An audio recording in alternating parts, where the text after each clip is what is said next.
Hello po mga loves, mga ka-MPHN, mga ka-music lovers, mga ka-musician.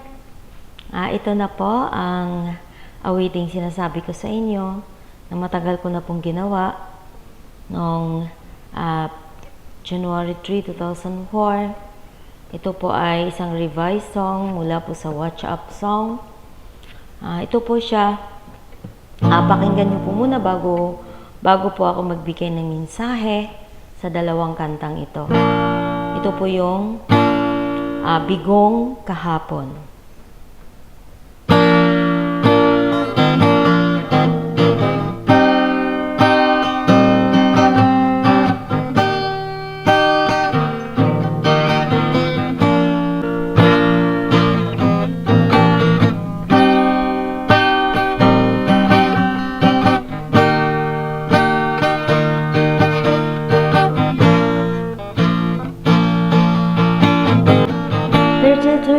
Sa aking buhay hanggang ngayon wala pa ring saysay at laging wala sa destinasyon.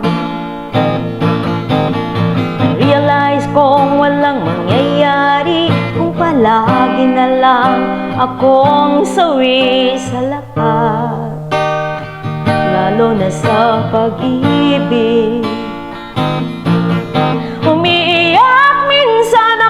Pagtulog, may luha ang mata, dibdib sumisikip kapag lahat ay naalala. At paggising sa umaga, titingin sa labas, sabay buntong hininga, isip nagtatanong kung ba't magpahanggang sa ngayon ay may bigong kahapon. Ang sabi ko'y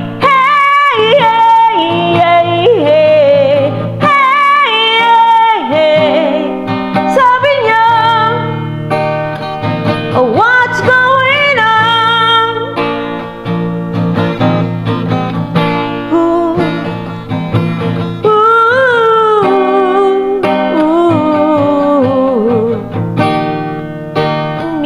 Umiiyak ako.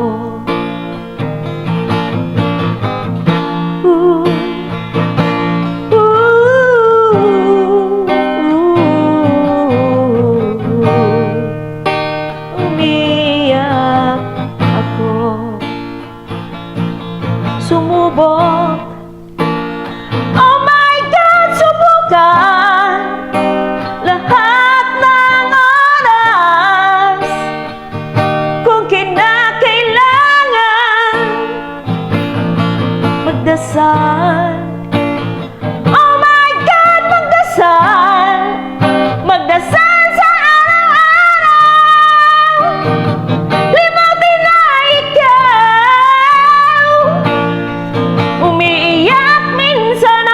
pagtulog, may luha ang mata, dibdib sumisikip kapag lahat ay naalala. At paggising sa umaga, titingin sa labas, sabay buntong hininga, isip nagtatanong kung ba't magpahanggang sa ngayon ay may bigong kahapon. Ayan po siya ang ginawa ko noon. Kung mapapansin niyo po, yung kanta ay napakalungkot. Sa title pa lang po ay Bigong Kahapon. Parang ang may-ari ng kanta ay nabubuhay po sa depression, kalungkutan at kabiguan, na siya pong totoo naman po. Nasa mga panahong ito na hindi ko pa po kilala ang Diyos at hindi ko pa kasama sa aking buhay, tunay na sumubok. Nagdarasal naman ako, lagi naman akong tumatawag pero laging bigo. Parang hindi ako dinidinig, parang walang nangyayari. Kaya nga, puro kabiguan, puro katanglawan, puro kulang, parang lahat na lang ay malayong malayo po sa akin. Ngunit nung naalala ko po ang kantang ito, noong hating gabi na po, bigla ko pong naalala itong kanta na to. Dahil po kasi, lagi ko po talagang ini-enjoy ang presence ni Lord. Ngayon po, sa edad ko ngayon, na di ko po alam kung kailan ako papanaw, ngunit patuloy ko pong pinapasalamatan ang Diyos sa kanyang mga kabutihang ginawa. At ito po yung naalala ko ang kantang ito. At bumangon po ako at sinulat ko po ang mga bagong mensahe sa parehong tuno ng kantang ito.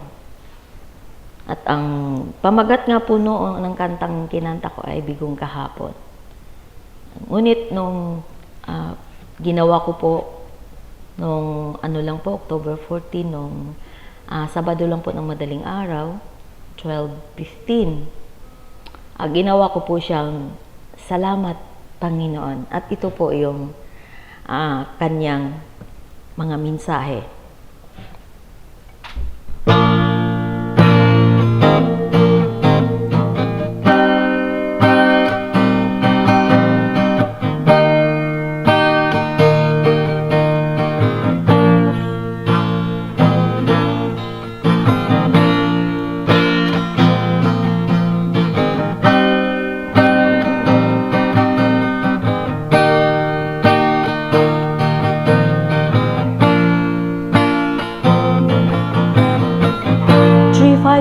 Noon sa aking buhay nang makilala ko ang tagapagligtas na si Jesus, na pinako noon sa krus.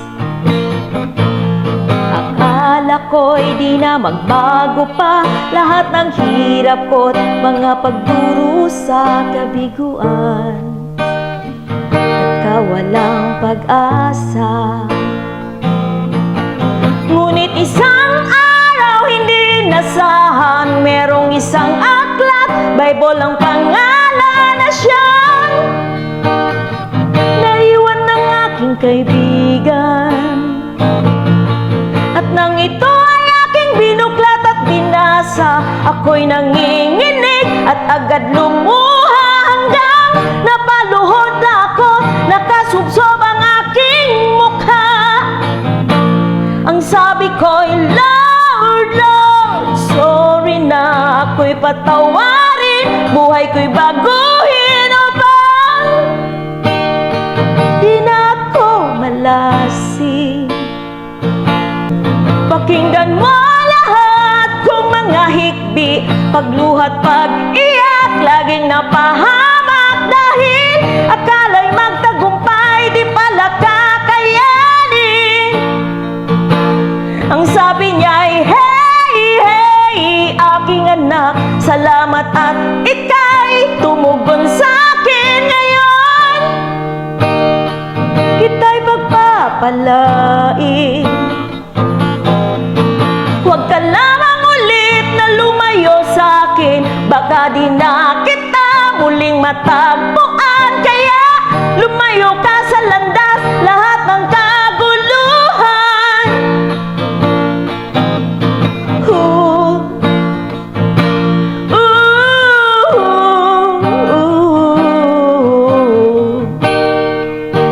Salamat Panginoon.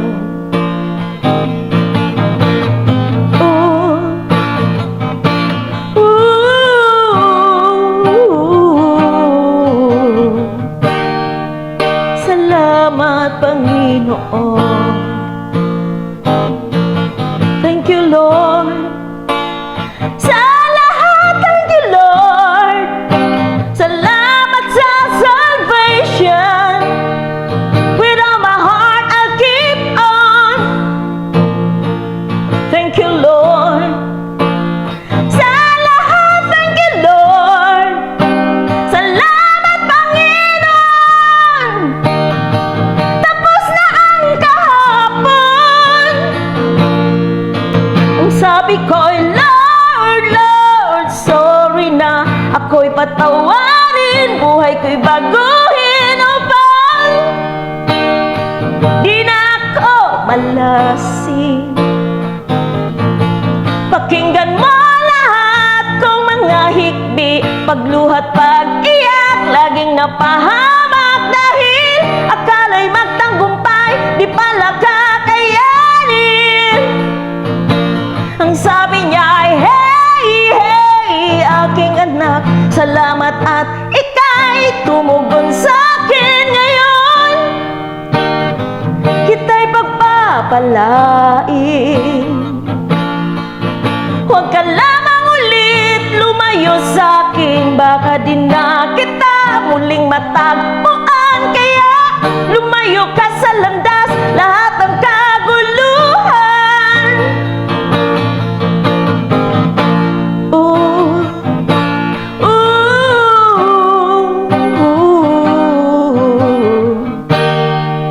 Salamat, Panginoon.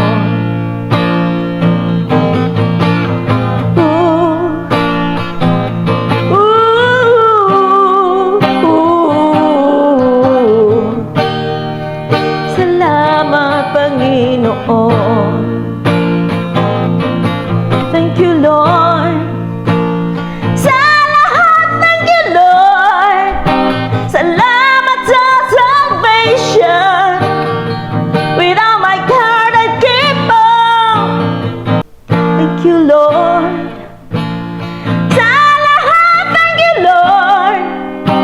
Salamat, Panginoon. Tapos na ang kahapon. 3-5 years noon sa aking buhay, nang makilala ko ang tagapagligtas na si Jesus, na pinako noon sa krus. Na-realize kong ako pala'y ligaw at bulag sa lahat ng katotohanan. Panahon na upang siya ay lapitan. Yun nga po ang glory to God. Sa Diyos po ang papuri na binigay po itong mensahe sa akin. Tunay po na ang layo po ng naging cycle ngayon ng kantang ito sa noon na ginawa ko. Magmula po sa kabiguan ay nandito po sa lahat ng pagpapasalamat sa Diyos dahil sa laking kaibahan ng ginawa niya sa buhay ko. So meron lang po akong verse na i-support po sa kantang ito, no? Dito po sa Psalms 37 verse 4. Nasabi po dito, delight yourself also in the Lord, and He shall give you the desires of your heart. So, no, ang ganda po. And whole chapters po, kung basahin mo po ito. At sa verse 3, trust in the Lord. Then, kasama po dito ang best friend of faithfulness, that you must do good in your life. And the verse 4 is delight yourself in the Lord. And verse 5 is commit your way to Him. Rest in and wait patiently for the Lord. So ito po yung whole verses, whole chapters, lahat po ng mga verses. Sabi po dito sa verse 1, do not fret because of those who are evil, or be envious of those who do wrong. For like the grass, they will soon wither. Like green plants, they will soon die away. So verse 3, trust in the Lord and do good. Dwell in the Lord and enjoy safe pasture. Verse 4, take delight in the Lord, and He will give you the desires of your heart. Verse 5, commit your way to the Lord. Trust in Him, and He will do this. Verse 6, He will make your righteous reward shine like the dawn, your vindication like the noonday sun. And verse 7, be still before the Lord and wait patiently for Him. Do not fret when people succeed in their ways, when they carry out their wicked schemes. Verse 8, refrain from anger and run from wrath. Do not treat and lead only to the evil. For those who are evil will be destroyed, but those who hope in the Lord will inherit in the land. A little while and the wicked will be done where thought you look for them. They will not be found, but they will inherit the land and enjoy peace and prosperity. The wicked plot against the righteous and gnash their teeth at them. But the Lord laughs at the wicked for He knows their day is coming. Hanggang 13 lang po pala ang ating babasahin. So kung babasahin po natin ito sa Tagalog para mas malinawan po tayo, ito po ang sabi niya. Huwag kang mabalisa dahil sa masama. Huwag mong kainggitan liko nilang gawa. Katulad ng damo, sila ay malalanta. Tulad ng halaman, matutuyo sila. Umasa ka sa Diyos ang mabuti gawin. At mananahan kang ligtas sa lupain. Sa Diyos mo hanapin ang kaligayahan. At ang pangarap mo'y iyong makakamtan. Ang iyong sarili sa Diyos mo ilagak. Pag nagtiwala ka'y tutulungang ganap. Ang kabutihan mo ay magliliwanag, katulad ng araw kung tanghaling tapat. Sa harap ng Diyos ay pumanatag ka, maging matyagang maghintay sa Kanya. Huwag mong kainggitan ang gumiginhawa sa likong paraang umunlad man sila. Huwag kang mapupuot ni mababalisa. Iyang pagkagalit, iwasan mo sana. Walang kabutihan na makakamtan ka. Ang nagtitiwala sa Diyos mabubuhay. Ligtas sa lupain at doon tatahan. Ngunit ang masamay ipagtatabuyan. Hindi magluluwat sila'y mapaparam. Kahit hahanapin mo'y di masusumpungan. Ngunit ang maamo ay matitiwasay at magiging ganap ang kapayapaan. Ang taong masamay laban sa matuwid, napupuot siyang ngipin ng nangangalit. Ang Diyos nagtatawa lamang sa masama pagkat alam niyang ito'y mawawala. Basahin na naman po natin ito sa Bisaya, no? Meron pa akong Bisayan Bible. Meron nga po sana akong Ilonggo at Waray. Naiwan nga lang sa Samar. Maganda po kasi talaga napag-aralan mo po talaga ang salita ng Diyos. Sabi po dito sa Balaang Biblia, Bisaya, Cebuano, ayaw kalagot sa sa Salmo 37, chapter 37. Kung sa pa ay kapitulo 37. So, versikulo 1 hanggang 13 lang po. Ayaw kalagot tungod sa mga taong dautan, ug ayaw kasina sa mga nagbuhat o kasaypanan. Kay malaos sila sama sa balili, ug malaya sila sama sa mga tanom. Salig sa Ginoo og buhata ang maayo, ug magpuyo kadiha sa yuta nga layo sa kadautan. Pangitaa ang kalipay diha sa Ginoo, ug hatagan kaniya sa imong gipangandoy. Itugyan sa Ginoo ang imong pagkinabuhi. Salig kaniya og mutabang siya kanimo. Padanagon niya ang imong kaayo sama sa kahayag sa adlaw, ug ang imong pagkamatarong sama sa udtong tutok. Paabuta nga ang Ginoo maoy mulihok, pagulat kaniya uban ang pailob. Ayaw kasinahi ang nagmauswagon o nagmalampuson sa dautan nilang pamaagi. Ayaw kasuko og ayaw kaligutgot. Ayaw pagsubo kay kana makadaot. Ang musalig sa Ginoo makapanag-iya sa yuta. Apan ang dautan papahawaon. Dali rang mahanaw ang dautan. Inigtanaw mo sa iyang nahimutangan, wala na siya didto. Apan ang mga mapaubsanon makapanag-iya sa yuta o magpuyo sa kadagaya o kalinaw. Ang mga makasasala naglarawng dautan ug nagkagot ang ilang ngipon uban sa kaligut-gut batok sa mga matarong. Apan katawan lamang sila sa Ginoo kay nasayod man siya nga laglagon sila sa dili madugay.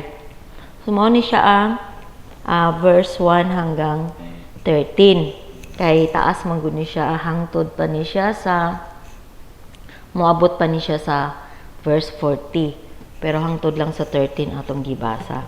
So ang ganda no, trust in the Lord. So trust in the Lord, musalig lang ta sa Ginoo, magtiwala, no? Suppose kailangan i-best friend po natin ang faithfulness ng katapatan. Maging totoo lang po tayo. Delight yourself in the Lord and commit your way to Him. Rest in and wait patiently for the Lord. So maghintay po tayo sa kung anong kalooban ng Panginoon. Tulad po nito, kinanta ko po siya nung ako po'y 32 years old. Kaya nga nilagyan ko ng 32 years sa aking buhay. So bawat taon po nito, mula nung kinanta ko to, ginawa ko ito. Halimbawa, nung 2005, kinanta ko naman siya ng 34 years. O hanggang nakita ko po, 2004, at nung makilala ko ang Panginoon ay 2007, ay ilang taon lang po yung gap. So, 35 years old na ako nung makilala ko ang Panginoon. Kaya nilagay ko ngayon, 3-5 years noon sa aking buhay na makilala ko ang tagapagligtas na si Jesus na pinako noon sa krus. Akala ko'y di na magbago pa lahat ng hirap ko't mga pagdurusa, kabiguan at kawalang pag-asa. Ngunit isang araw, hindi inaasahan, merong isang aklat na Bible ang pangalan na siyang naiwan ng aking kaibigan. Totoo po talaga yon. May naiwan pong Biblia sa bahay. Practice kami ng banda, naiwan po siya ng linggo at binalikan po ito ng linggo. At nagtaka na lang po yung kaibigan ko dahil nung kunin niya na yung Biblia niya, ay nakabihis na po ako dahil maaga pa po akong nagbihis dahil hinihintay ko siya dahil sasama na po ako sa pagsimba sa kanya. Kaya nagulat po siya dahil sabi ko, medyo ano pa po siya nung sinabi niyang may naiwan po ako dyan. Sabi ko po ito. Sabi niya, sabi ko, pwede ba sumama? Kaya sinabi niya nasabi niya pa po sa akin na, sure ka? Gusto mong sumama? Sabi ko, gusto kong sumama. Tapos sinabi niya pa sa akin, hindi po kasi ako Katoliko eh. Sabi ko, alam ko. Kasi may simba ba na 11 na, tanghali na. Kasi ganun po kasi yung ibang mga Christian. Minsan 2 service, maaga ang una, pangalawa medyo tanghali na. So, ayun po, sumama po ako sa kanya at sobra po siyang natuwa dahil syempre, sino ba namang hindi matutuwa no kung merong kaluluwang makakaalalang magbalik loob sa Panginoon. Kaya sabi ko dito, ngunit isang araw hindi inaasahan, merong isang aklat, Bible ang pangalan na siyang naiwan ng aking kaibigan. At nang ito ay aking binuklat at binasa, ako'y nanginginig at agad lumuha hanggang napaluhod na ako at napasubsob ang aking mukha. That time po, doon ko po isinurrender ang aking buhay sa Panginoon. Na solo moment ko po, yung buong araw na yon. Na binuklat ko po, at alam nyo po, ang una ko po talagang binuklat sa buong Biblia, sa buong buhay ko, na binasa ko ito.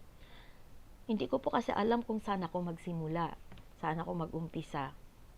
Kasi nga po, pag wala pong magtuturo sa inyo, kahit paano, kahit basa ka lang ng basa, hindi mo po maunawaan.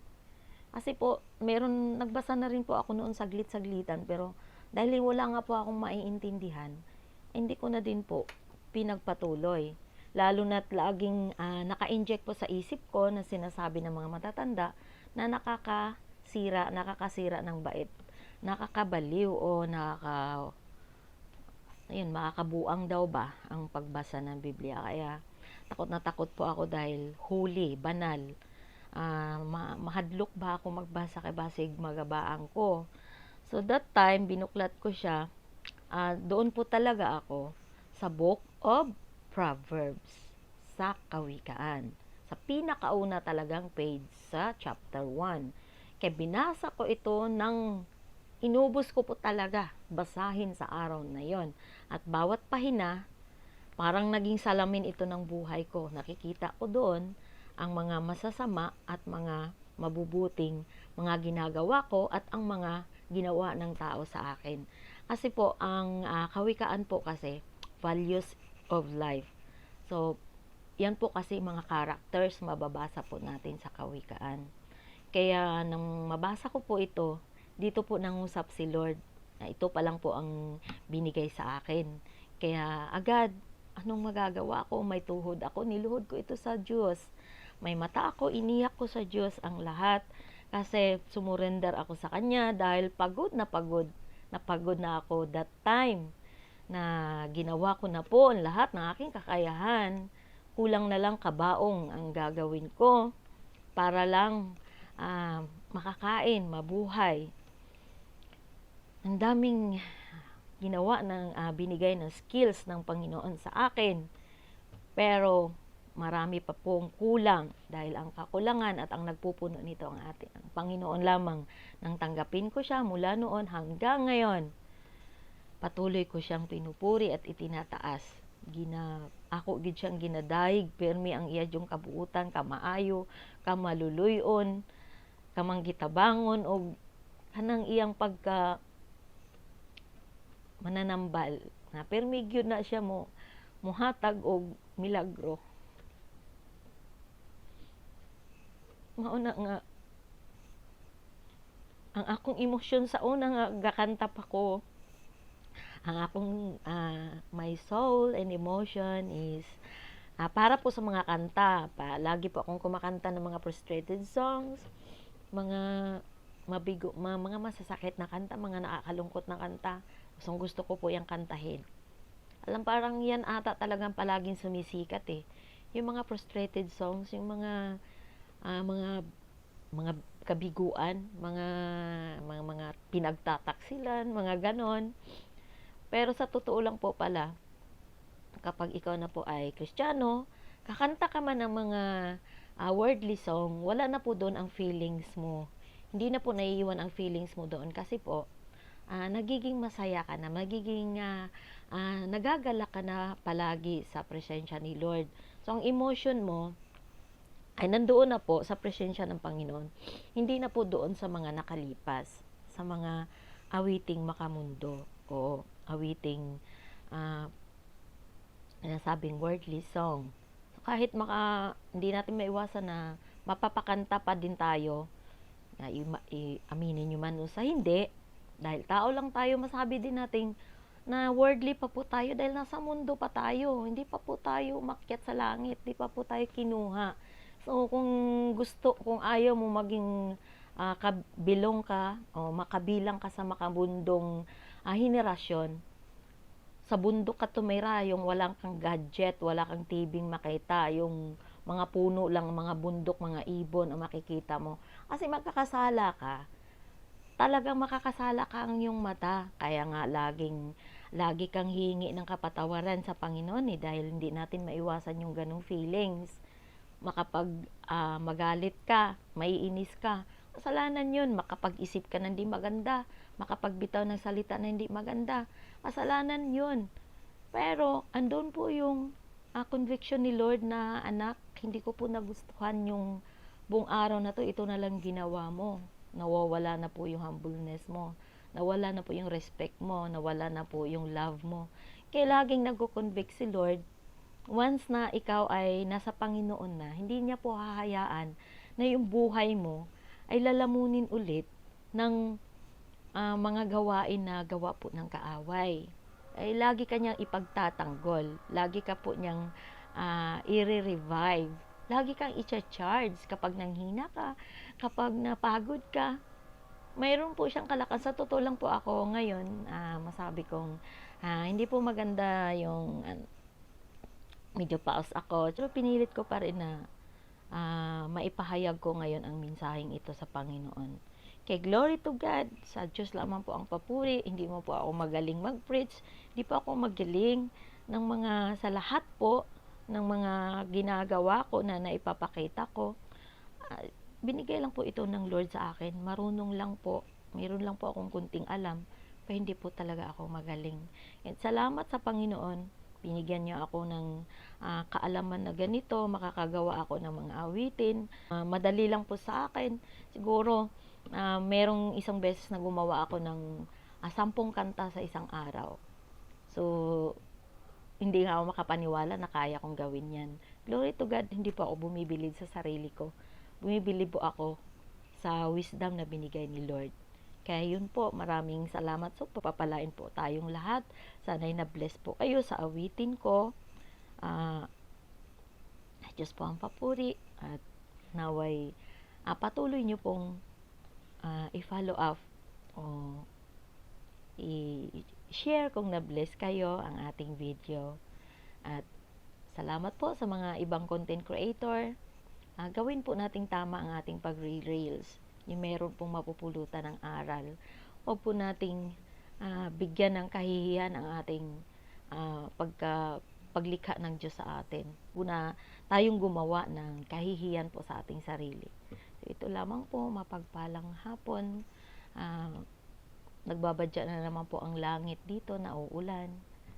Kaya, kahit ganun pa man, God is good all the time. God bless.